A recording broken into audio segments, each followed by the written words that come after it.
2019 முதல் பரிசு, 2020 முதல் பரிசு, 2021 செகண்ட் பரிசு எடுத்துட்டு நான் வெற்றி பெற்றிருக்கேன். பைக்கு, டூ வீலர், தங்க காசு, பல லட்சம் ரூபா. முதலமைச்சர்கிட்ட போய் 1 லட்சம் பணம் வாங்கியிருக்கேன். ராகுல் காந்தி அவர்கிட்ட வந்து டூ வீலர் பைக் வாங்கியிருக்கேன். இந்த 2025லயும் உள்ள கலந்துருக்கேன். கிட்டத்தட்ட ஒரு அதுல பாத்தீங்கன்னா அந்த ஜல்லிக்கட்டு பாரம்பரியம் விட்டு போக கூடாதுனால உள்ள போய் விழுந்து ஒரு 7 மாடு பிடிச்சிருக்கேன் இந்த வட்டம்.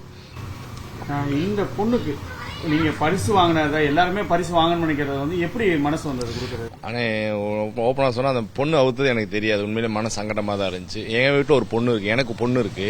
இந்த பொண்ணு வந்து மாடை அவுக்குறதுன்னா எவ்வளவு பெரிய கஷ்டம் பட்டு வருவாங்கன்னு தெரியும். ஆன்லைன்ல பாத்தீங்கன்னா ரொம்ப சிரமமா இருக்கு.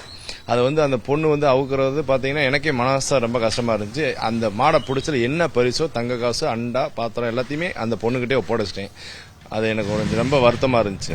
பொதுவாக மதுரைக்காரங்க பாசக்காரன் தானே. அது பொம்பளை பிள்ளை வீரமா இருக்கிறதால மதுரைக்கார பொண்ணு தானே, வேற எந்த ஊர்ல நவுக்குறாங்க. செய்திகளை உடனுக்குடனும் துல்லியமாகவும் தெரிந்து கொள்ள சப்ஸ்கிரைப் பண்ணுங்க.